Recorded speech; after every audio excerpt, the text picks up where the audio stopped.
여러분, 안녕하세요. 함쌤TV입니다. 오늘은 파이코인 투자자라면 누구나 궁금해하는 가장 핵심적인 질문 하나를 던지면서 시작하겠습니다.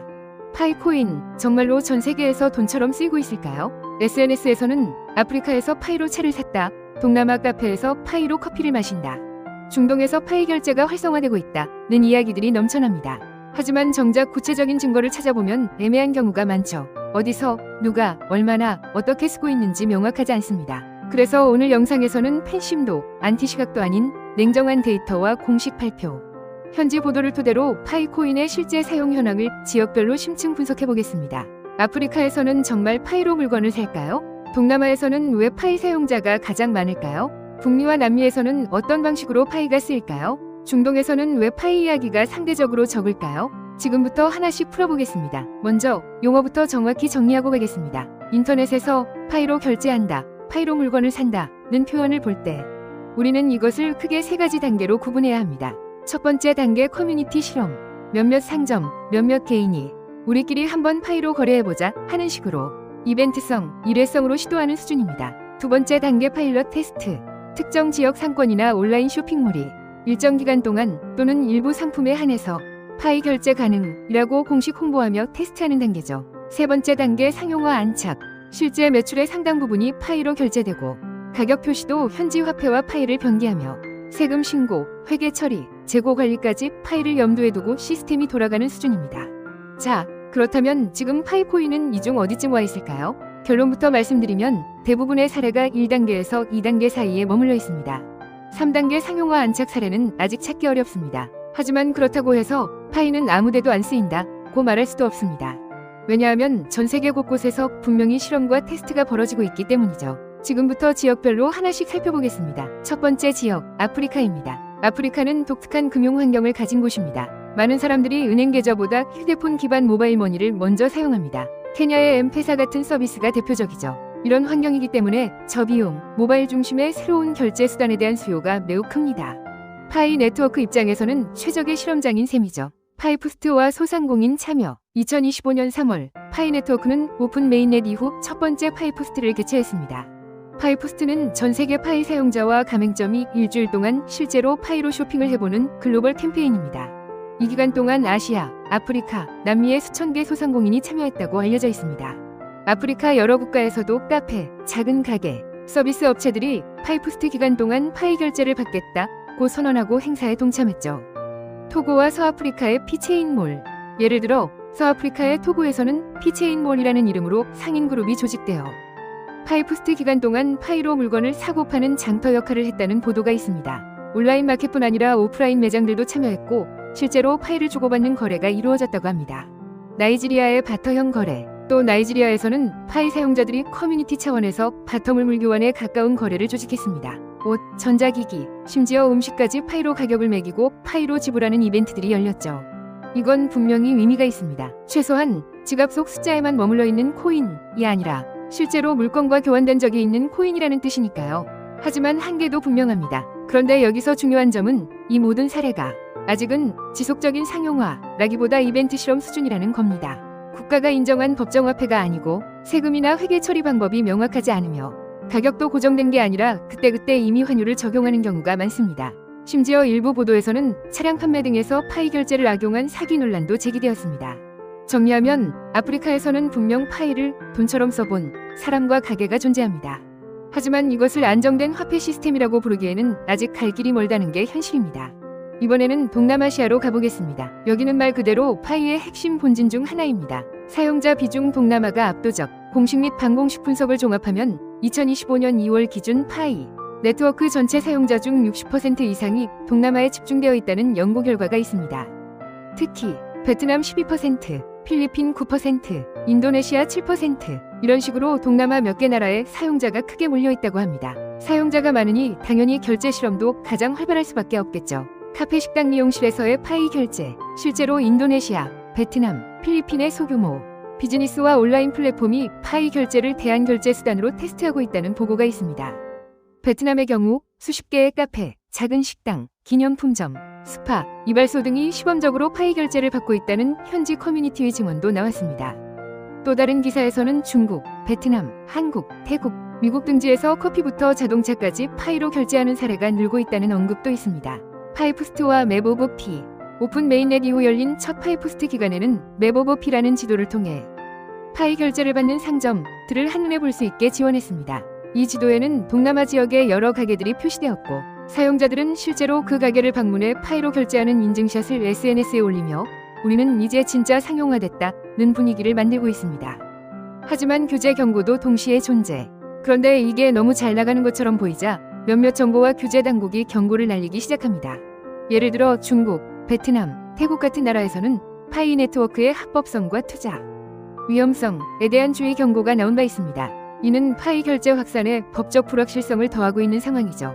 그래서 동남아는 사용자 수와 결제 실험의 규모 면에서는 가장 공격적으로 움직이는 지역이지만 규제와 법적 불확실성이라는 큰 숙제도 동시에 안고 있는 상태입니다. 이제 시선을 북미와 남미로 옮겨보겠습니다. 미국 소규모 상점부터 부동산까지 몇몇 분석 기사에서는 미국의 일부 부동산 업체와 소매점들이 파이 결제를 부분적으로 수용하고 있다고 전합니다.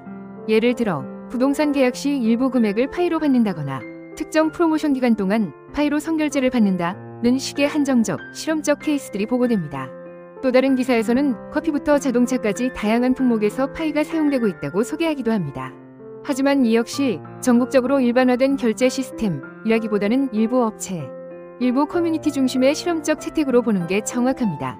온라인 프리랜스 디지털 상품 결제. 또 하나 눈에 띄는 영역은 온라인 경제입니다. 어떤 보고서에 따르면 온라인 프리랜스 마켓에서 디자인, 글쓰기, SNS 홍보 같은 작업의 대가를 파이로 받는 실험이 이루어지고 있고 소프트웨어, 전자책 같은 디지털 다운로드 상품의 소액 결제 수단으로 파이를 도입해보는 시도도 있습니다. 이런 모델은 특히 달러나 현지 화폐 기반 결제 수수료가 부담되거나 국가 간 송금이 까다로운 남미 중남미 지역에서 매력적인 대안으로 떠오를 가능성이 있습니다. 다만 지금까지 드러난 사례들은 대부분 소규모 파일럿 수준이고 정기적인 월급이나 매출 정산 단위로 굳어졌다는 증거는 부족합니다. 라틴 아메리카 잠재력은 크지만 데이터는 부족. 라틴 아메리카는 원래도 암호화폐 사용률이 높은 지역입니다. 불안정한 물가, 환율, 금융 시스템 때문에 비트코인이나 스테이블 코인을 사용하는 사람들이 많습니다. 그런데 파이코인만 놓고 보면 아직 구체적인 국가별 통계, 거래 규모, 상점, 리스트 같은 하드 데이터는 거의 공개돼 있지 않습니다. 다만 파이프스트에서 아시아 아프리카와 함께 남미 소상공인이 대거 참여했다는 기사, 그리고 아시아 아프리카 라틴 아메리카 27,000개 이상 가맹점이라는 추정치를 보면 라틴 아메리카에서도 분명 파이 커뮤니티와 결제 실험이 돌아가고 있다는 정도는 추론할 수 있습니다. 하지만 브라질, 아르헨티나, 멕시코에서 각각 몇 개의 가게가 어느 정도 매출을 파이로 받는지 같은 정량 데이터는 아직 부족한 상태라고 솔직하게 말해야 할 것 같습니다. 이제 중동 MENA 중동북 아프리카 지역을 볼게요. 여기는 사실 암호화폐 전체로 보면 매우 뜨거운 시장입니다. 최근 보고에 따르면 MENA 지역의 연간 암호화폐 거래 규모는 2024년 기준 월간 600억 달러를 넘기도 했고 2025년에도 여전히 높은 성장세를 보이고 있습니다. 그만큼 송금, 자산 보존, 인플레이션 해지 수단으로 크립토가 활발히 쓰이고 있다는 얘기죠. 하지만 파이코인만 떼어놓고 보면 이야기가 다릅니다. 일부 SNS, 커뮤니티에서는 중동 지역에서 파이 결제를 홍보하는 포스팅이 보이긴 하지만 이를 뒷받침하는 공식 보고서, 기사, 데이터는 아프리카 동남아에 비해 훨씬 적습니다. 즉, 중동 지역에서도 파이를 시도하는 사람들은 일부 존재하겠지만 아직은 통계로 잡힐 만큼 큰 규모의 상용화는 아니다라는 정도로 보는 게 현실적입니다. 지금까지 지역별로 사례를 살펴봤다면 이제는 전 세계 공통 패턴을 한번 정리해볼게요. 첫 번째 패턴 파이프스트 전 세계 동시 결제 실험 주간. 파이프스트는 피데이 3월 14일 전후로 열리는 전 세계 동시 파이 결제 주간 이벤트입니다. 2025년 오픈 메인넷 이후 첫 파이프스트에서는 아시아, 아프리카, 남미 수천 개 소상공인이 참여했다는 분석이 있습니다. 이 기간 동안 가맹점이 파이를 결제 수단으로 받는 것을 홍보하고 사용자들은 맵 오브 피를 통해 그 가게를 찾아가고 인증샷, 영상, 후기를 SNS에 공유합니다. 즉, 파이프스트는 전 세계 파이 상거래를 한 번에 크게 보여주기 위한 마케팅 이벤트라고 볼 수 있습니다. 두 번째 패턴 바터 교환 이벤트. 나이지리아, 베트남, 인도네시아 같은 나라에서는 커뮤니티 차원에서 파이로 물건을 사고 판다, 파이 마켓데이를 연다, 파이 엑스포에서 부스를 파이로 임대한다. 이런 활동들이 벌어지고 있습니다. 이때 파이는 사실상 지역 커뮤니티 포인트 디지털 바우처와 비슷한 역할을 하는 셈이죠. 세 번째 패턴 온라인 프리랜스 디지털 결제. 온라인 프리랜서 플랫폼에서 작업 대가를 파이로 받는다거나 전자책 앱 디지털 파일을 파이로 판매하는 시도들이 보고되고 있습니다. 이건 국경과 상관없이 파이 사용자끼리만 통하는 디지털 경제권을 만들어 보려는 시도로 볼 수 있습니다. 자, 여기까지 정리하고 나면 가장 중요한 질문이 남습니다. 이 정도면 파이를 화폐라고 불러도 될까? 이건 기준에 따라 답이 달라집니다. 화폐의 세 가지 역할. 경제학 교과서에서 말하는 화폐의 기능은 세 가지입니다. 교환의 매개 미디엄 오브 익스체인지. 물건과 서비스를 살 때 쓰이는가? 가치 저장 수단 스토어 오브 밸류. 시간이 지나도 가치를 보존할 수 있는가? 가치 척도 유닛 오브 어카운트. 가격 금융액의 단위로 쓰이는가? 지금 파이코인을 이 세 가지 기준으로 보면 교환의 매개, 파이푸스트, 바터 이벤트, 일부 상점 결제 등 극히 제한된 범위에서 실험적으로 역할을 하고 있음. 가치 저장 수단, 가격 변동성, 유동성, 락업 구조, 규제 위험 등 때문에 안정적인 가치 저장 수단이라고 보기는 매우 어려움.